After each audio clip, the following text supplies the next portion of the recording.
खैर मकदम है आप सभी का ईटीवी उर्दू के इस prime time debate show big bulletin में आपके साथ मैं हूं समीर अब्बास। अयोध्या ने आज से पहले ऐसी दिवाली नहीं देखी। करीब 2 लाख दियों की जगमगाहट ने आज राम नगरी को इस कदर रोशन किया कि इसकी चमक दूर दूर तक दिखाई दी। दिवाली मनाने अपनी पूरी कैबिनेट के साथ अयोध्या पहुंचे सीएम योगी आदित्यनाथ ने महफिले दिवाली लूट ली। सरयू नदी की आरती के बाद साफ कहा कि राम नगरी अब पिछड़ी नहीं रहेगी और आज का जश्न अयोध्या के नाम पर फैलाई गई नेगेटिविटी खत्म कर पॉजिटिविटी से इसे देखने की शुरुआत है।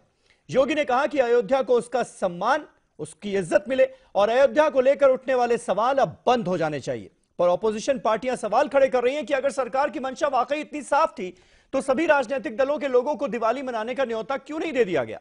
सवाल इस बात को लेकर भी खड़े किए जा रहे हैं कि देश की जनता से राम मंदिर का वादा अपने मैनिफेस्टो में कर बीजेपी अयोध्या में दिवाली और राम की बड़ी सी मूर्ति का सिर्फ झुंझुना पकड़ाने की कोशिश कर रही है। कांग्रेस कह रही है कि यह लोगों की दिवाली है, सरकार की नहीं। सरकार अपनी जिम्मेदारी छोड़ मजहबी कामों में लगी। तो क्या अयोध्या की इस दिवाली से गुजरात चुनाव साधने की कोशिश की जा रही? तो अयोध्या में योगी की रामलीला में सियासी एजेंडा कैसा, ये है हमारा आज का सवाल और इसी पर करेंगे बात अपने तमाम खास मेहमानों से। लेकिन पहले ये रिपोर्ट।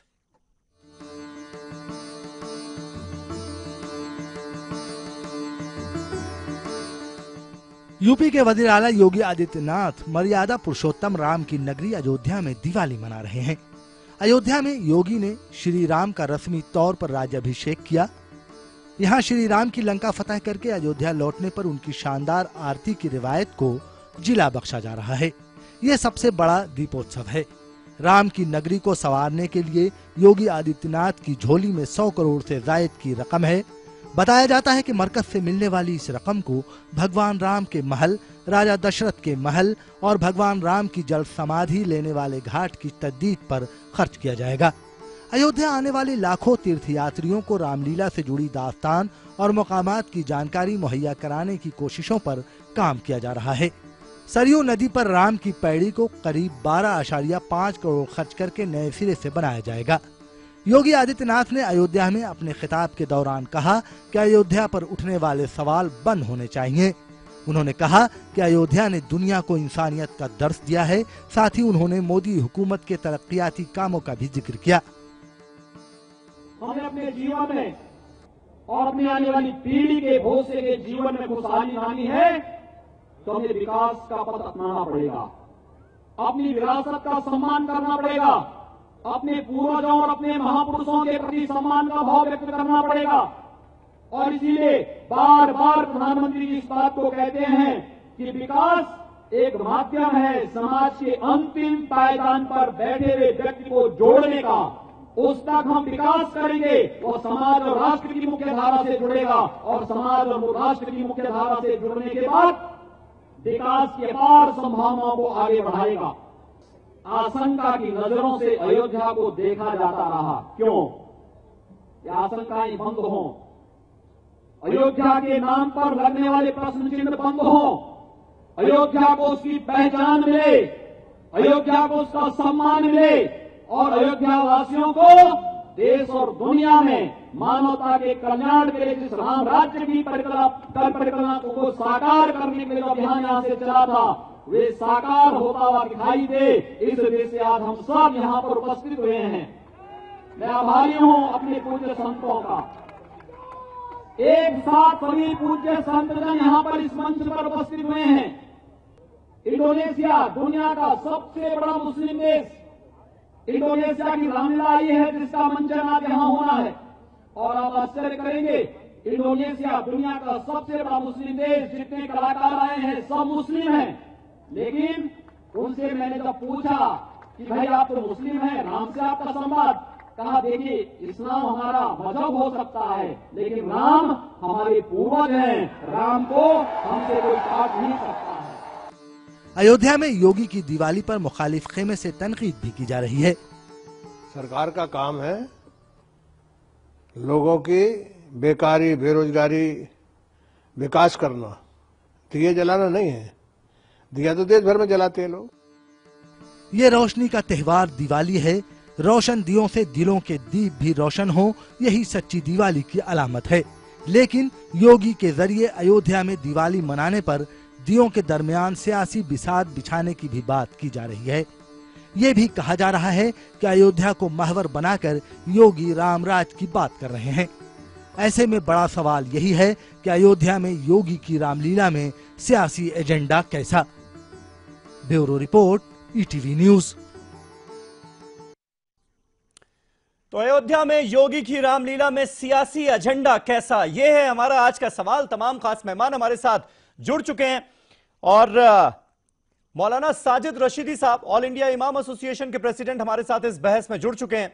अरुण पांडे साहब, सीनियर जर्नलिस्ट, वो हमारे साथ इस बहस का हिस्सा हैं। थोड़ी देर में 4 और मेहमान, क्योंकि आज छोटी दिवाली है, दिक्कतें काफी ज्यादा हैं, रोड पर जैम भी बहुत ज्यादा है। धीरे धीरे करके सारे मेहमान जुड़ते जाएंगे। हमारे साथ शलभमणि त्रिपाठी होंगे, यूपी बीजेपी के स्पोक्स पर्सन, कांग्रेस के स्पोक्स पर्सन सुरेंद्र राजपूत होंगे, एचएस रावत साहब होंगे, हिंदू धर्म गुरु, और राजकुमार भाटी साहब समाजवादी पार्टी की तरफ से होंगे। लेकिन मौलाना साजिद रशीदी, आज अयोध्या से ये जो तस्वीरें आई, रामनगरी जिस तरह से जगमग नजर आई, आपको लगता है ये काम पहले हो जाना चाहिए था? अयोध्या को वो तवज्जो जो कई सालों पहले मिल जानी चाहिए थी, वो नहीं मिली थी, ये पेंडिंग था मामला।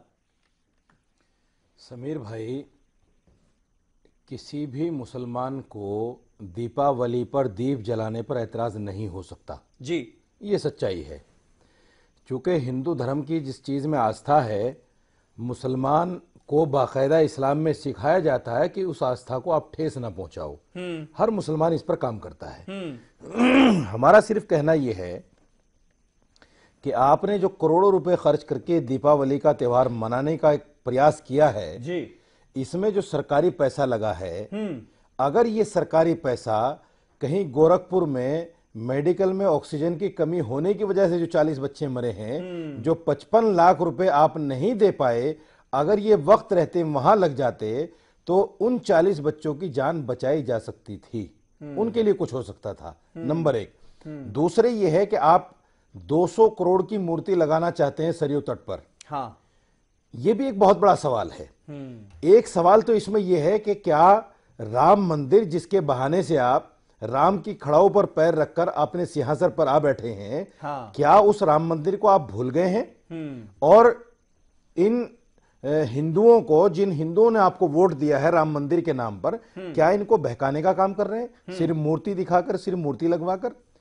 या कहीं ऐसा तो नहीं कि राम मंदिर को, लेकिन जब वो राम मंदिर की बात करते हैं तो आप कहते हैं देखिए ये माहौल खराब करने की कोशिश कर रहे हैं। जब मामला सुप्रीम कोर्ट में है तो ये होते कौन है बात करने वाले? अब आप कह रहे हैं राम मंदिर का जिक्र क्यों नहीं कर रहे? समीर भाई, मैं ये नहीं कह रहा हूं कि राम मंदिर की बात क्यों नहीं करते। हाँ, ना हमने कभी कहा है। हाँ, भाई, केंद्र में सरकार इनकी है, हाँ, यूपी में सरकार इनकी है, राम मंदिर वहां और है ऑलरेडी, वहां पूजन हो रही है, राम लला वहां बैठे हुए हैं। हाँ, ये अलग बात है कि वो तिरपाल में है। हाँ, समझे नहीं? तो मैं ये कहना चाहता हूं कि आप देश के हिंदुओं को क्या बताना चाहते हैं, क्या उनको आप ठगना चाहते हैं इस बात को लेकर कि आपकी सरकार होते हुए आप राम मंदिर नहीं बना पा रहे हैं? आप सिर्फ एक मूर्ति का लॉलीपॉप देकर उनको ये समझाना चाहते हैं कि राम मंदिर 2022 में हम बनाएंगे, 2019 में फिर हमें ले आओ। दूसरी बात ये, 10 मिनट, मैं ये एक और बात मैं कहना चाहता हूं कि देखिए, आपने कहा था मोदी, अभी योगी जी का मैंने भाषण सुना,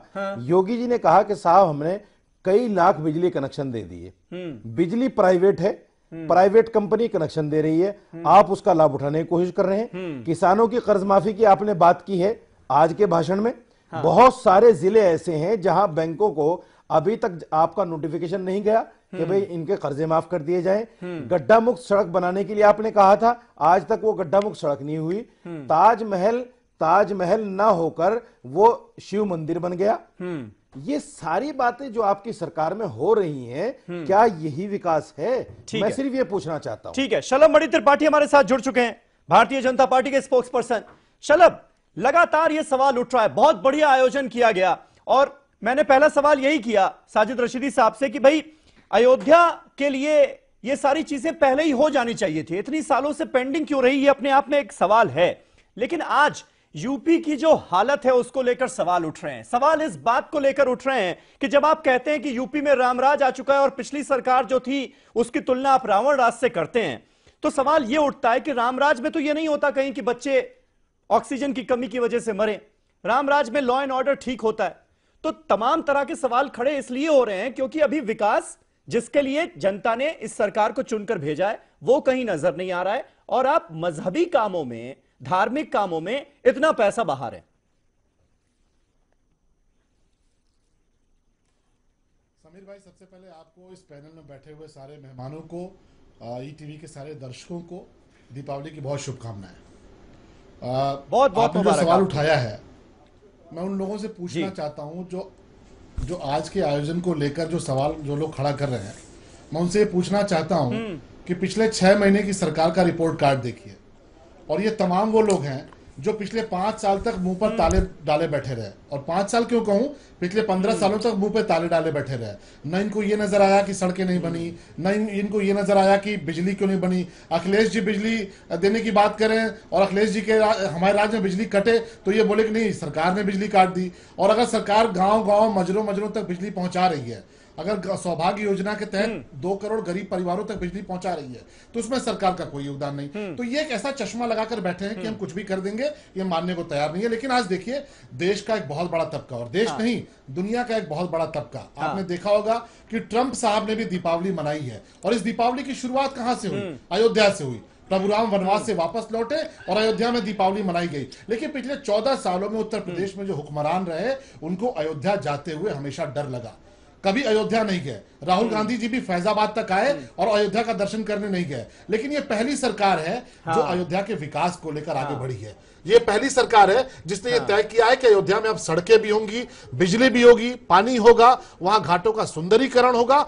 और हम इसीलिए कह रहे हैं कि राम राज्य की शुरुआत है। जो लोग हमसे हिसाब मांग रहे हैं उनसे पूछिए कि साहब 14 साल में आपने कौन सा हिसाब मांगा? आप 6 महीने का हिसाब हमसे मांग रहे हैं। और आज जिस तरह का आयोजन हुआ है, पूरी दुनिया ने देखा जिस तरीके से अयोध्या प्रभु राम की नगरी है, जिसको लेकर दुनिया में करोड़ों अरबों जो राम भक्त हैं, आज उनको गर्व की अनुभूति हुई है कि अयोध्या को जो अधिकार 70 सालों में मिलना चाहिए था, आज वो पहली बार मिलता हुआ नजर आया है। और निश्चित तौर पर इसके लिए मुख्यमंत्री जी और ये सरकार बधाई की पात्र है। उत्तर प्रदेश की जनता, देश की जनता और दुनिया में बैठे, आप देखिए इंडोनेशिया से कलाकार आए, और वो कलाकार कौन है? मुस्लिम समाज से कलाकार वो आए हैं जिन्होंने वहां पर रामलीला का मंचन किया है। तो प्रभु राम को किसी दायरे में बांधने की जरूरत नहीं है। आप कहते हैं कि ये मजहबी अंदाज में, मैं ये कहता हूं कि ये अन्याय होगा, प्रभु राम के कैरेक्टर के साथ अन्याय होगा अगर आप उनको मजहबी दायरे में बांध कर देखते हैं। इसका तो स्वागत होना चाहिए, चाहे आप किसी भी समाज से आते हो। सुरेंद्र राजपूत साहब, आज सुरेंद्र राजपूत साहब, उत्तर प्रदेश का दुनिया के, ठीक है, शलभ जिस बात का जिक्र कर रहे हैं कि ये रामराज की शुरुआत है, और वो कह रहे हैं कि भगवान राम को किसी मजहबी चश्मे से अगर हम देख रहे हैं तो उनके साथ ये नाइंसाफी होगी। आपको क्यों लगता है, जैसे कांग्रेस पार्टी की तरफ से स्टेटमेंट ये आया कि भाई ये लोगों की दिवाली है, सरकार की दिवाली नहीं है, सरकार को चुनकर इसलिए भेजा गया है कि वो अपनी रिस्पॉन्सिबिलिटी निभाए, अपनी जिम्मेदारियां पूरी करे। आपको क्यों लगता है कि अयोध्या को अभी तक पिछली सरकारों ने जिस तरह से नेग्लेक्टेड रखा, ये सरकार भी वैसे ही रखे? हमने कब कहा कि ये सरकार नेग्लेक्ट रखे? हम तो चाहते हैं अयोध्या का विकास हो, हम तो चाहते हैं वहां पर इंटरनेशनल एयरपोर्ट बने, हम तो चाहते हैं वहां विश्व स्तरीय यूनिवर्सिटी बने, हम तो चाहते हैं वहां पर इस तरीके से रोजगारों का सृजन हो, वहां पर सरजू के किनारे की वहां पूरा का पूरा आप एक इंडस्ट्रियल जोन, इंडस्ट्रियल हब बना दें। हम किसी चीज में नहीं रोक रहे हैं आपको समीर भाई। हम चाहते हैं वहां धार्मिक पर्यटन भी हो, हम सारी चीजों को चाहते हैं। लेकिन आप इसके बाद अगर आप आएंगे तो असलियत में मंशा पर जब आप आएंगे तो तब आपको सारी चीजें राजपूत साहब, लेकिन कोशिशें तो इससे पहले नहीं हुई ना। हमारा आप मुझे ये बताइए कि अयोध्या से आज दिवाली के दिन जो तस्वीरें हमें देखने को मिली, और जिस तरह से, जिस अंदाज में वहां पर दिवाली मनाई गई, ऐसा इससे पहले कभी हुआ क्या? इतना रोशन कभी अयोध्या नजर आई क्या? निश्चित तौर फिर ऐसा है समीर भाई, जब आप 132 करोड़ रुपए ले जाकर के वहां खर्च करेंगे, वो भी सरकारी खजाने से, जनता की गाढ़ी कमाई को, तो निश्चित तौर पर अगर 264 करोड़ रुपए कोई खर्च करेगा तो इससे ज्यादा भव्यता आ जाएगी। मसला यहां पर यह है कि ये पैसा है किसका? भारतीय जनता पार्टी अगर अपने चंदे से, अपनी पार्टी के फंड से पैसा खर्च करती, हमें कोई आपत्ति नहीं थी। देश की चुनी हुई पार्टी जनता के पैसे से, जो जनता के टैक्स से पैसा आता है, डायरेक्ट और इनडायरेक्ट पैसा आता है, उससे आप ऑक्सीजन खरीदेंगे, या इस तरीके का आयोजन करेंगे, इस पर प्रश्न होना चाहिए। यहां पर एक बात, निजी आयोजन कोई करे, मुख्यमंत्री जी निजी आयोजन करते हैं, हम उसका स्वागत करेंगे। अयोध्या के डेवलपमेंट में सरकारी खर्च होगा, हम उसका स्वागत करेंगे। लेकिन निजी आयोजन में या तो अगर आप अयोध्या में करते हैं तो पूरे प्रदेश में जितने भी धार्मिक पर्यटन के स्थल हैं उन सब जगहों पर इसी तरीके का भव्य आप आयोजन कीजिए, हमें कोई आपत्ति नहीं। लेकिन निजी आयोजन में जहां पर सिर्फ और सिर्फ आप आत्मश्लाघा के लिए अगर कोई आयोजन करते हैं और वो भी सरकारी खर्च से आप आयोजन करते हैं तो उस पर प्रश्न उठेंगे। उस पर प्रश्न इस तरीके से भी उठेंगे कि यहां पर इन आयोजनों के अगेंस्ट में कहीं ना कहीं आपके पास ऑक्सीजन खरीदने का पैसा नहीं है, लेकिन 132 करोड़ रुपए खर्च करने का पैसा है। सर सुंदर लाल में बिल्कुल इस सवाल का तो जिक्र मैंने किया ही था शलभ से। ठीक है सुरेंद्र राजपूत जी, ठीक है। अरुण पांडे साहब हमारे साथ मौजूद हैं। अरुण पांडे साहब, क्या आपको लगता है कि इसके पीछे योगी आदित्यनाथ का और बीजेपी का कोई सियासी एजेंडा है जिस तरह से अयोध्या को तरजीह दी जा रही है, या फिर आप ये कहेंगे कि नहीं, इस तरजीह का तो हक है अयोध्या का, यह तरजीह उसे सालों पहले मिल जानी चाहिए थी, जो कि पेंडिंग थी, अब दी जा रही? और क्या इसे सिर्फ एक धार्मिक आयोजन हम माने, या फिर कहीं ना कहीं पूरे देश के मानचित्र पर अयोध्या को एक बड़े टूरिज्म सेंटर के तौर पर डेवलप करने की कोशिश के तौर पर देखें इसे?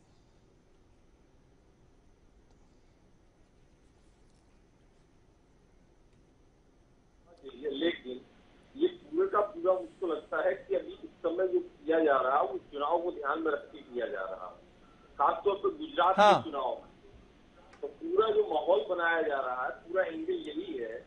योगी जी के कामकाज को लेके तो बहुत सारे सवाल हैं, उनके कामकाज को लेके तो बहुत सारे सवाल हैं। उनके गोरखपुर हॉस्पिटल के बारे में तो कही जाता है। इसके अलावा आप ये देखिए कि या तो बनाते तो ये एक पूरी कंप्रहेंसिव योजना बनाते कि भाई हम मथुरा का भी डेवलपमेंट करेंगे, हम बनारस भी ठीक कर देंगे, हम अयोध्या भी ठीक करेंगे, हम जो जितने भी धार्मिक स्थल वाले इलाके हैं जो हिंदू मुस्लिम दोनों के हो सकते हैं वो बेहतर करते हैं। लेकिन ये पूरा का पूरा एंगल है कि किस तरह जो है एक खास एजेंडा चलाया जाए, हिंदुत्व का एजेंडा चल रहा है।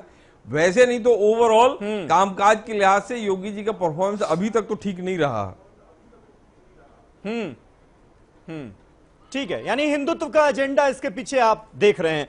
रावत साहब हमारे साथ जुड़ चुके हैं। रावत साहब, क्या कहेंगे, सरकार की एक ईमानदार कोशिश अयोध्या को उसका हक दिलाने की, या फिर इसके पीछे कोई सियासी एजेंडा? देखिए, दोनों चीजें हैं इसके अंदर। जितना भी अयोध्या की जो दुर्गति है वहां पर, अयोध्या के अंदर अभी तक सीवर नहीं है वहां पर। वहां जो परिक्रमा देते हैं वहां के लोकल लोग सड़क के ऊपर शौच करते हैं, वहां पर नालियों के अंदर वहां शौच बहता रहता है। वहां अयोध्या की इतनी अनदेखी की गई है कि जब वहां भगवान राम का जन्म हुआ था, बहुत ज्यादा पता है, सभी पार्टियों ने की है। और जितने समय के लिए कल्याण सिंह बने, गुप्ता जी बने या राजनाथ सिंह जी बने, बहुत छोटे छोटे समय के लिए बने, और जिसमें कल्याण सिंह जी ने फंड दिया वो वहां पर लगा। सरकारों ने अनदेखी की कहीं ना कहीं इस बात को लेकर के। अगर यहां पर डेवलपमेंट होता है, इसको एक आध्यात्मिक नगरी के तौर पर डेवलप किया जाता है, तो शायद वोट बैंक खिसकेगा। और जहां भी राजपूत जी को मैं सुन रहा था कि सरकार के फंड से काम नहीं होना चाहिए, सरकार के फंड से पिछली सरकारों ने हज भवन बनवाया, सैपई महोत्सव होता है, वहां पर एक सैपई जैसे छोटे से गांव के अंदर वो एयरपोर्ट बना है वहां पर। अगर इसकी जगह पर कहीं अयोध्या, मथुरा, काशी में कहीं डेवलपमेंट होता और सरकारों का ये विजन होता, सरकार तो बहुत अच्छा परफॉर्मेंस कर सकती थी। इसलिए सरकार भी जब आती है और सरकार को ऐसा लगता है कि यहां पर जो विधायक है, यहां का जो एमएलए, वहां की वोट कम मिली है, तो वहां पर उसके फंड भी रिलीज नहीं होते हैं, और वहां जो विकास का जो चार्ट तैयार होता है वो भी वहां पर बेचारा ढह जाता है। इसलिए जितनी भी पार्टी आती है राजपूत जी, वो सब अपने अपने तरीके से विकास करती हैं, इसमें कोई दोहराय नहीं। इसलिए अयोध्या का वहां सबसे ज्यादा अनदेखी सभी पार्टियों ने की, और योगी जी ने अगर ये किया है तो एक अच्छा काम किया। कम से कम सफाई हुई है वहां पर, एक जो सरयू नदी है उसके घाट साफ हुए हैं, बिजली 24 घंटे मिलेगी। ठीक है, सियासी है यहाँ पर। मैं चाहता हूं कि पहले राम मंदिर का निर्माण होना चाहिए। मंदिर का निर्माण होगा, असलियत वो टेंट में है, तो बाहरी चमक का आनंद तभी आ सकता है। अन्यथा ऐसे तो सियासी पार्टी भी है, दोनों तरह के, दोनों पार्टी अपनी। शलभ, देखिए ये सवाल तो उठेगा, जिस बात का आखिर में जिक्र किया रावत साहब ने, वो सवाल पूछा जा रहा है, क्योंकि आपकी पार्टी वो पार्टी है जो ये कहकर सत्ता में आई है कि रामलला हम आएंगे, मंदिर वहीं बनाएंगे। अब लोग ये सवाल कर रहे हैं कि आप जब ये इस तरह से 2 लाख दिए जलाते हैं या फिर राम की विशालकाय मूर्ति लगाने की बात करते हैं, तो दरअसल आप झुंझुना पकड़ाने की कोशिश कर रहे हैं। असल मुद्दे से ध्यान भटकाने की कोशिश, क्योंकि वादा राम मंदिर का था वो आप पूरा नहीं कर पाए।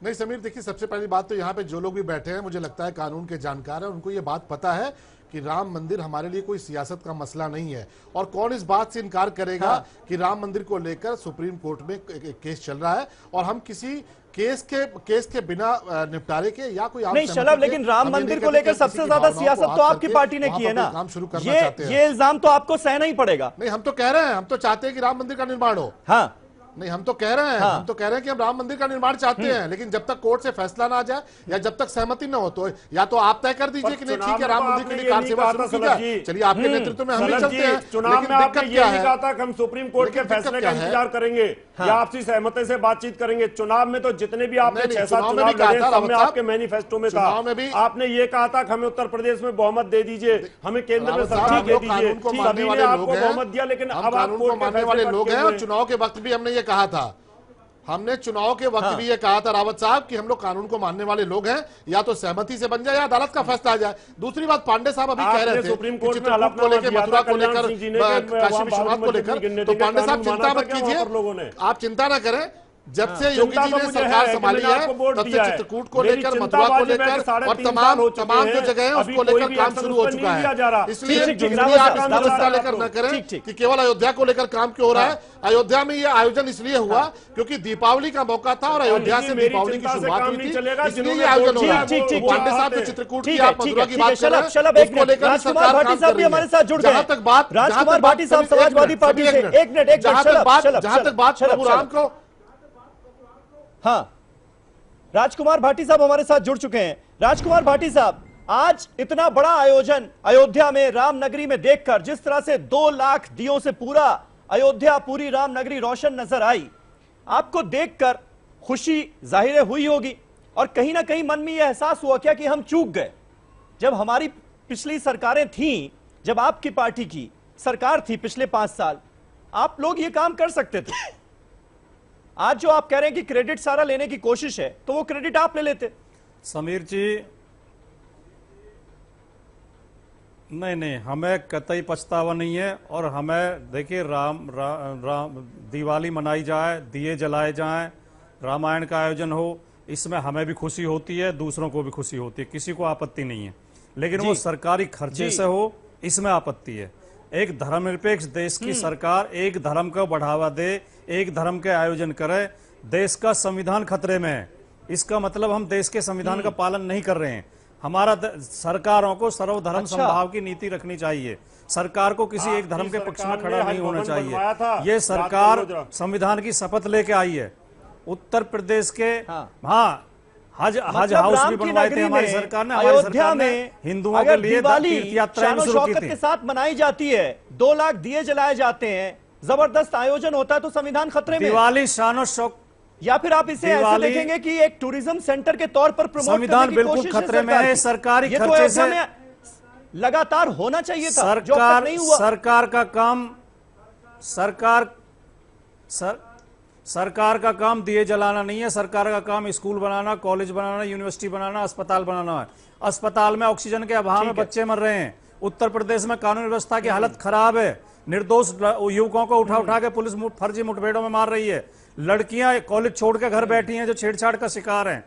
तो बागपत में एक लड़की ने आत्महत्या कर ली, उसके साथ गैंगरेप हुआ था, पुलिस ने उसकी सुनवाई नहीं की। और उत्तर प्रदेश के मुख्यमंत्री मंदिरों में मत्था टेकते घूम रहे हैं, दिए जलाते घूम रहे हैं, फर्जी वो कर रहे हैं, ड्रामे कर रहे हैं। ये अच्छी बात नहीं है, अच्छा संदेश नहीं है। उत्तराखंड की ये जो कोई बहुत बढ़िया बात नहीं। उत्तराखंड की मांग के लिए जो उत्तरांचल लोग दिल्ली के लिए आ रहे थे, तो क्या किया था आपकी सरकार ने, याद है थोड़ा बहुत भाटी साहब? एक मिनट, मुझे यहाँ पे एक छोटा सा ब्रेक लेना पड़ेगा। इसका अयोध्या के आयोजन से क्या सोचते हैं? ना भाटी साहब, आपने बड़े सवाल खड़े किए। आपने बड़े सवाल किए कि सरकार का जो नेचर होता है वो सेकुलर होता है और सरकार किसी एक मजहब से ताल्लुक रखने वाले जो फेस्टिवल्स हैं उन्हें मनाती हुई सरकारी खर्चों से नजर नहीं आ सकती। एक छोटा सा ब्रेक ले रहे हैं, इसी सवाल के साथ दूसरे सेगमेंट की शुरुआत करूंगा। छोटा सा ब्रेक, फौरन होते हैं हाजिर। तमाम खास मेहमान हमारे साथ बने हुए हैं।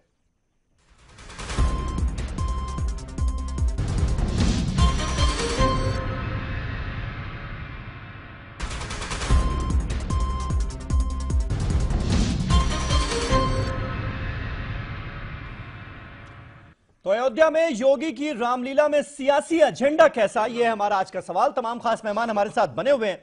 शलभ, एक बार फिर आप ही से बहस की शुरुआत करूंगा, क्योंकि ब्रेक से पहले जो राजकुमार भाटी साहब ने सवाल उठाया कि भाई सरकार का जो नेचर होता है वो सेकुलर होता है, और सरकार जब किसी एक मजहब से ताल्लुक रखने वाले त्योहार को इस तरह से, इस अंदाज में मनाती हुई नजर आए तो गड़बड़ है। क्या आप ये भरोसा दिला सकते हैं कि जो दूसरे मजहब से ताल्लुक रखने वाले त्योहार हैं वो भी इसी तरह से पूरी शानो शौकत से मनाए जाएंगे? ये भरोसा दिला सकते हैं क्या? ईद हो, बकरीद हो, रमजान हो, क्रिसमस हो, ये सारे त्योहार भी इसी तरह से मनाएगी सरकार? समीर, अभी त्योहार बीते हैं। अभी आपने देखा होगा पिछले दिनों कि कोई उसको लेकर कोई भेदभाव की भावना नहीं थी। 24 घंटे बिजली उन क्षेत्रों में दी गई जहां हमारे मुस्लिम भाइयों के त्योहार थे। किसानों की कर्ज माफी हुई, उसमें कोई हिंदू मुसलमान देख के कर्ज माफ नहीं किया। लेकिन राजकुमार भाटी साहब जिस मुंह से कह रहे हैं, उस मुंह से उनको यह भी बताना चाहिए कि ये जो सैफई गांव का महोत्सव मनाते थे अपने परिवार के लिए, वो किसके पैसे से मनाते थे? ये जो रोजा इफ्तार पार्टी करते थे मुख्यमंत्री के दफ्तर, मुख्यमंत्री के घर पर बैठ के, वो किसके पैसे से करते थे? ये जो हज हाउस बनाते थे, ये किसके पैसे से करते थे? आपने नवरात्रा की पार्टी दी क्या मुख्यमंत्री आवास में आज तक? ये जो सैफई के मोहल्ले का सैफई गांव की पार्टी बनाते थे, उत्तर प्रदेश की क्यों नहीं बनाई आपने? क्या वो जनता के पैसे से नहीं थी? और अखिलेश जी को 5 साल में एक बार भी अयोध्या जाने की फुर्सत नहीं मिली। अयोध्या के नाम से नफरत है, प्रभु राम के नाम से नफरत है। अखिलेश जी अयोध्या एक बार भी नहीं गए, एक बार भी प्रभु राम का दर्शन करने नहीं गए। अयोध्या के विकास के लिए कुछ नहीं किया। वहां पर विकास के लिए जो पैसा केंद्र से आता था उसको भी रोकने का काम किया। तो सैफई अपने गांव में डांस कराते थे, सैफई में नृत्य कराते थे, वो सरकारी पैसे से कराते थे। यहाँ पर रोजा इफ्तार पार्टी कराते थे। और तो और आतंकवादियों के मुकदमे वापस लिए इन्होंने, जिन आतंकवादियों ने उत्तर प्रदेश के बेगुनाह लोगों का खून बहाया, उनके मुकदमे वापस लिए। तो इन्होंने जाति और धर्म देखकर काम किया।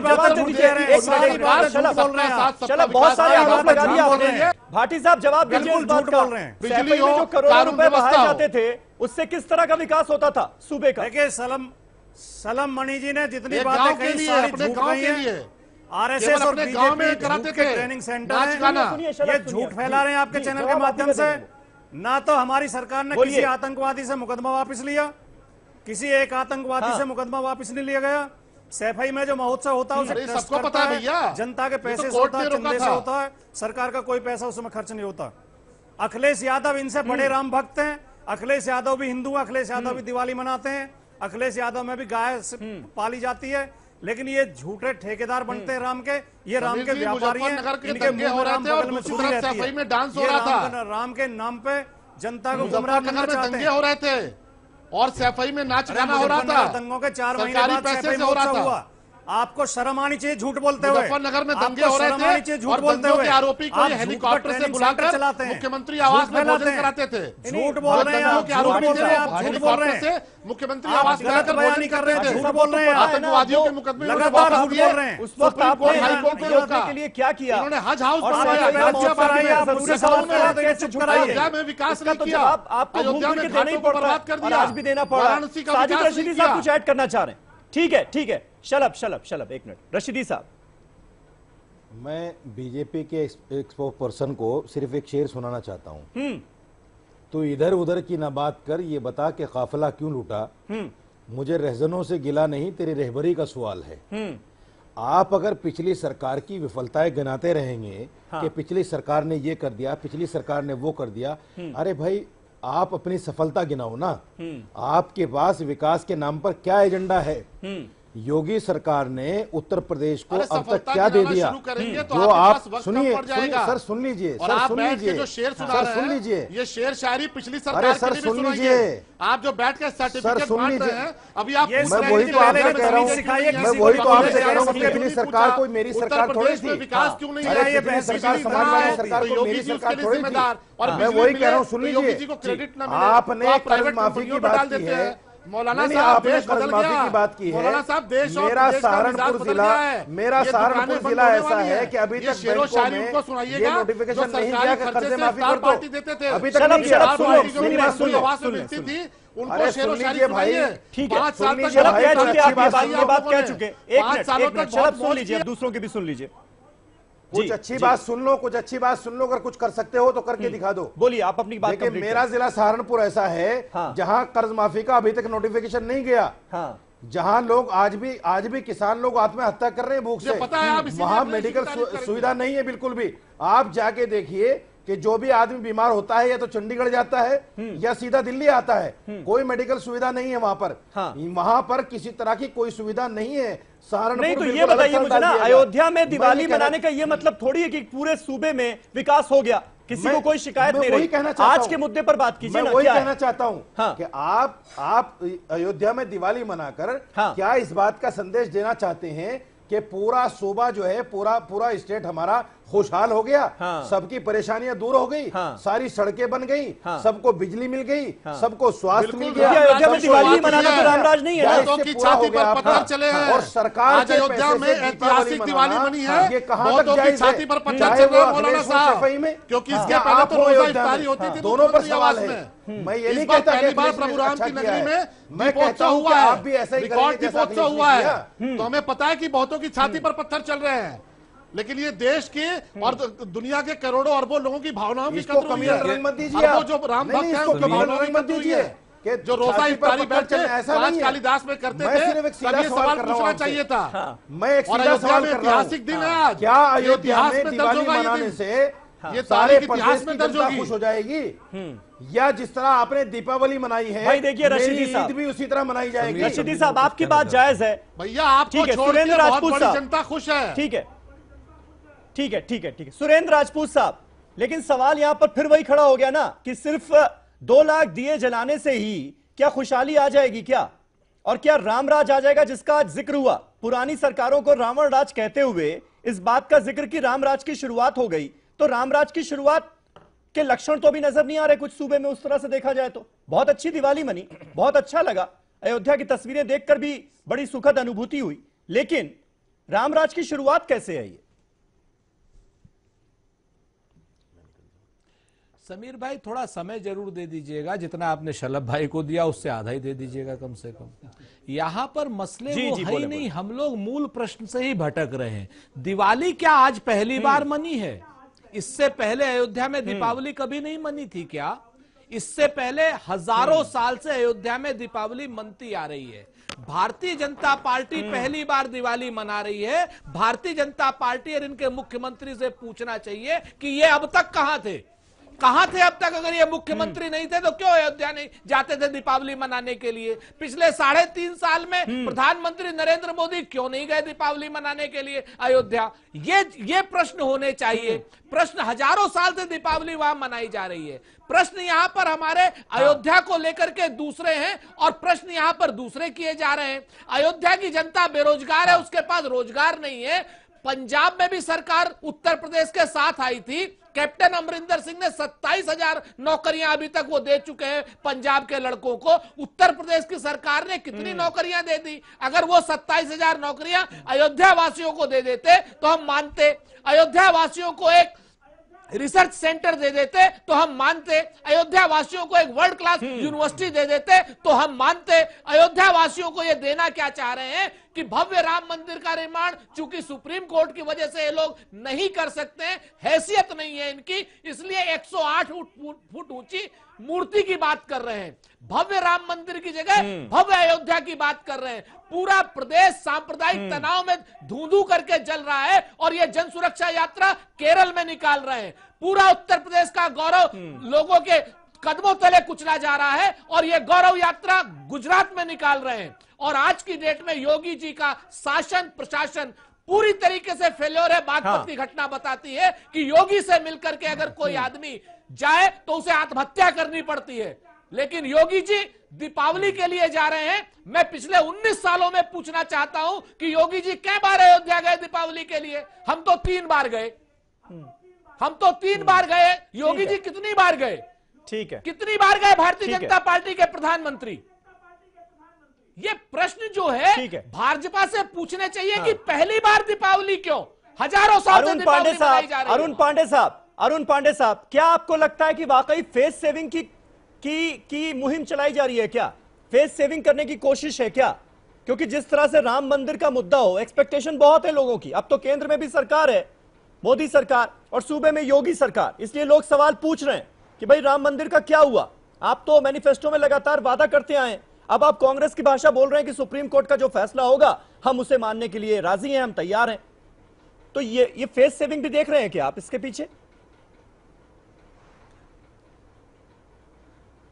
नहीं, ये फेस सेविंग तो है ही, क्योंकि देखिए सुप्रीम कोर्ट में मामला लगा हुआ है और ये सरकार के लिए आड़ है बहुत बड़ी कि इसके आधार पर आप खुद फैसला नहीं ले सकते। क्योंकि पहले तो बीजेपी ने हमेशा कहा है कि भाई लोकसभा में बहुमत हमको हो जाए, फिर राज्य की सरकार में हो जाए, है ना। एक तो ये बात है।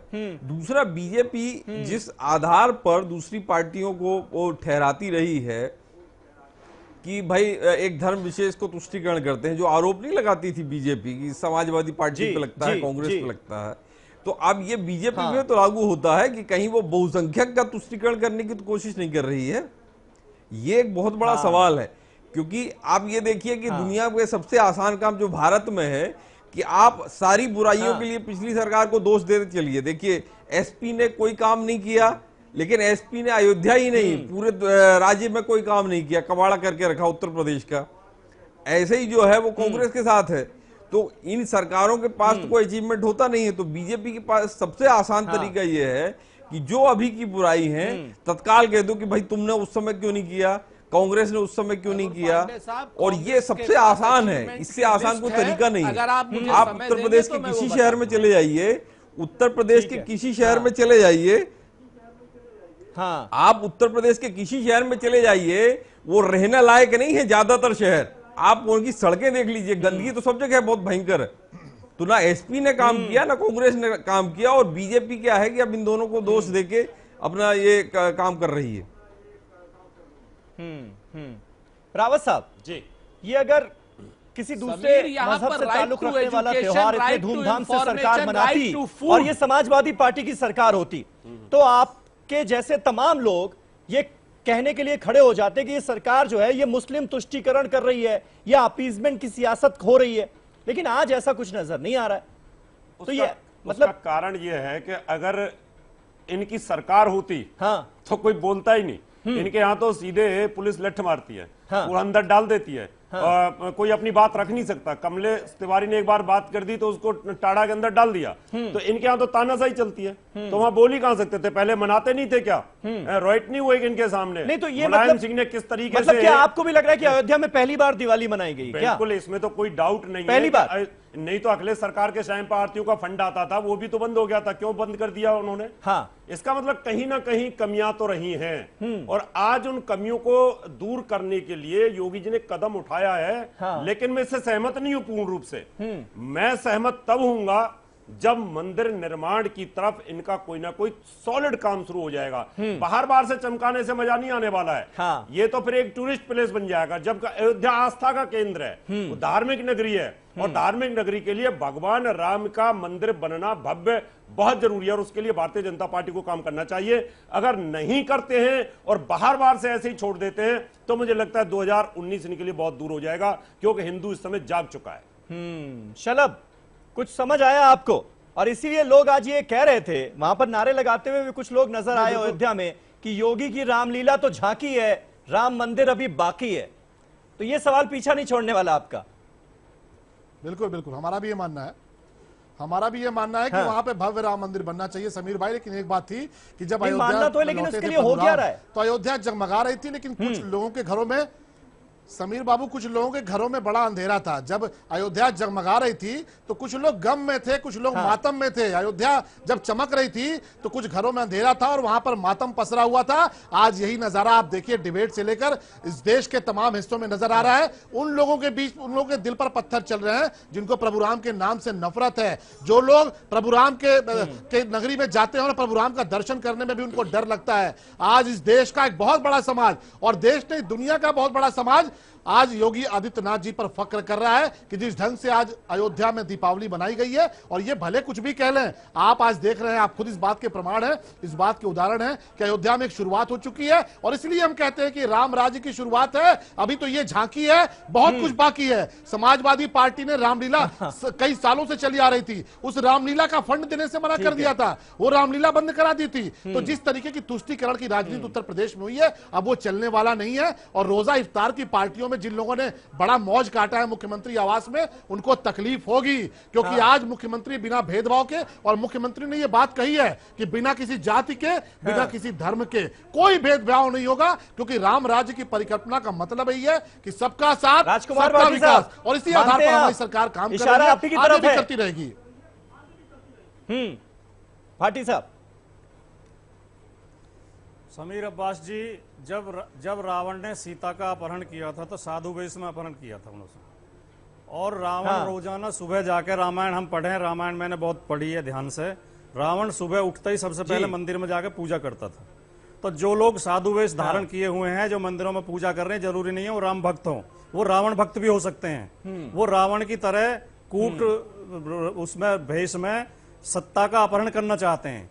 ये लोग धार्मिक मुद्दे उठा के ये जो बार बार कह रहे हैं, और ये इफ्तार पार्टी पे इनका निशाना रहता है। इफ्तार पार्टी सरकार के खर्चे से नहीं होती थी, इसीलिए आज समाजवादी पार्टी के दफ्तर में आज सन्नाटा है। परंपरा इस देश में है कि जो आज अयोध्या जगमगा रही है, लेकिन समाजवादी पार्टी का मोदी जी भी इफ्तार पार्टी कर रहे हैं। अयोध्या इफ्तार पार्टी क्यों करते हैं, और समाजवादी पार्टी के दफ्तर में दे रहा है। करते थे, बहुत गम है, बहुत मातम है, लेकिन उत्तर प्रदेश और दुनिया देख रही है। आप हिंदू तालिबानी मत बनिए, आप हिंदू तालिबानी मत बनिए कि जब आप किसी को बोलने नहीं देते हैं। आप बोल रहे थे, हम तसल्ली से सुन रहे थे। समीर अब्बास जी ने तमीज सिखाई है, इन्हें चुप कराइए, आप इन्हें तमीज सिखाइए। ये जो आपके चैनल का दुरुपयोग कर रहे हैं, इन्हें आप तमीज सिखाइए, बताइए तमीज क्या होता है करने की। पर अयोध्या जगमगाया है, और अभी काशी विश्वनाथ मथुरा भी जगमगाएगा, चित्रकूट भी जगमगाएगा। ठीक है, इसी का वो जवाब दे रहे हैं। इसे बदतमीजी कहते हैं, भाटी साहब जो आप कर रहे हैं इसे बदतमीजी कहते हैं। आप जो है आरएसएस के लोग, ये आपके आरएसएस के लोग संस्कृति के ठेकेदार बनते हैं, जरा सी तमीज नहीं है। ये संस्कृति की एबीसीडी भी नहीं जानते, आप एबीसीडी भी नहीं जानते। ये हिंदू तालिबानी है, ये तालिबानी सभ्यता चलाना चाहते हैं। जिस तरह तालिबान लोगों को अपहरण करते हैं, ये उसी तरह आपकी डिबेट का अपहरण कर रहे हैं। तालिबानी तो वो है गलत, बिल्कुल गोलियां चलवाई और आप दूसरे को बोलने नहीं देते, बहुत गलत बात है। तालिबानी वो अरे तालिबानी आप हैं, आपके अंदर लोकतंत्र की मर्यादा नहीं है, आपके अंदर लोकतंत्र का सम्मान नहीं है, आप दूसरे की बात सुनना नहीं चाहते। तालिबानी आप हैं, तालिबानी वो है। ऐसे डिबेट नहीं हो पाएगी, ऐसे डिबेट नहीं हो पाएगी। राजकुमार भाटी साहब जल्दी से कंप्लीट करें, मुझे सुरेंद्र राजपूत के पास जाना है जी, जल्दी से। जी भाटी साहब, अगर सलम मनी आप ये सोच रहे हैं कि आप चिल्ला चिल्ला के बहुत अच्छा काम कर रहे हैं, आपको देश देख रहा है, आप बहुत ही निहायत ही गलत काम कर रहे हैं, शर्मनाक काम है। आप जो जिस तरह से जो शोर मचाते हैं, ये शोर मचाना तो मर्यादा का उल्लंघन है बिल्कुल पूरी तरह, ये कोई अच्छी बात नहीं है। हाँ, मैं मुद्दे पे कह रहा हूं, मैं पहले भी कह चुका हूं। देखिए, ये जो है धार्मिक उन्माद फैला के सत्ता की रोटियां सेकना चाहते हैं। इन लोगों के अंदर राम की मर्यादा नहीं है, राम के आचरण नहीं है, राम के आदर्श नहीं है, राम का चरित्र नहीं है। ये रावण के अनुयायी हैं, ये अभिमानी लोग हैं। ठीक है सुरेंद्र राजपूत साहब, लेकिन मुझे यह बताइए कि बतौर मुख्यमंत्री, बतौर चीफ मिनिस्टर ऑफ यूपी, क्या किसी चीफ मिनिस्टर को अयोध्या नहीं जाना चाहिए? अब से पहले तो हम यही देखते आए कि अयोध्या जाने में चीफ मिनिस्टर्स को डर लगता था। अब अगर योगी आदित्यनाथ बार बार वहां पर जा रहे हैं, अयोध्या के विकास की बात हो रही है, अयोध्या का कहा जा रहा है कि डेवलपमेंट किया जाएगा, 100 करोड़ से ज्यादा की रकम दी जाएगी, तो ये तो अच्छी बात है ना कि जैसे आज आगरा का ताजमहल है कि जबरदस्त टूरिज्म वहां से होता है, जबरदस्त रेवेन्यू आता है, तो कल को अयोध्या का विकास होगा तो वहां से भी यही होगा, एक बड़ा टूरिज्म सेंटर बनकर वो उभरेगा। तो ये तो अच्छी बात है ना, इसकी तारीफ करनी होगी आपको। समीर भाई समीर भाई इसका कोई ब्लूप्रिंट लाएं तो आप सिर्फ दीपावली पे वहां जाकर के जो हजारों साल से मनाई जा रही है आप उसकी मार्केटिंग कर रहे हैं, आप उसका ब्लूप्रिंट लाएं। आप हमसे कहें कि इंटरनेशनल एयरपोर्ट हम ले आए हैं, आप हमसे कहें कि आप एक इंडस्ट्रियल हब आप ले आए हैं, आप ये कह दें इसको कि हमने वहां पर 10 5 स्टार होटल खोल दिए हैं, आप ये कह दें कि हमने राम और बुद्ध सर्किट को मिला दिया है, आप ये कह दें कि हमने राम बुद्ध और सूफी सर्किट को मिला दिया है, आप ये कह दें कि इंटरनेशनल 10 लाख टूरिस्ट हमारे यहां आएंगे, हमें क्या आपत्ति है। यहां पर प्रश्न ये नहीं, प्रश्न शलभ मणि जी ने बड़ा महत्वपूर्ण किया। शलभ मणि जी ने कहा कि ये योगी जी के लिए गौरव की बात है।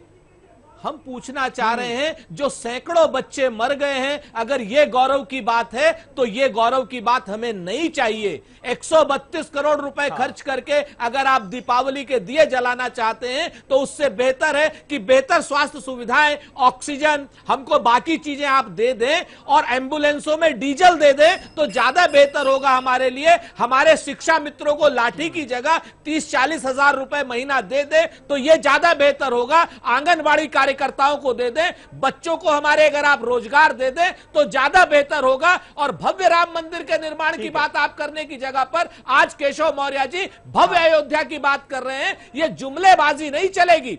3.5 साल में केंद्र की सरकार ने बताए ना कि अयोध्या सहित पूरे देश के लिए क्या किया, कितने रोजगार दे दिए। ठीक है, ठीक है, शुक्रिया। कौन सी धारा 370 हटा दी, कौन से कश्मीरी। मेरे पास वक्त खत्म हो चुका है सुरेंद्र राजपूत जी, इसलिए इस डिबेट को यहीं खत्म करना होगा। लेकिन लबोलुआब इतना निकलता हुआ जरूर नजर आ रहा है कि अयोध्या की तस्वीरें जो आज नजर आई वो बहुत खूबसूरत हैं और किसी भी देशवासी जिसने ये तस्वीरें देखी उसको देख के बहुत अच्छा लगा, एक सुखद अनुभूति हुई।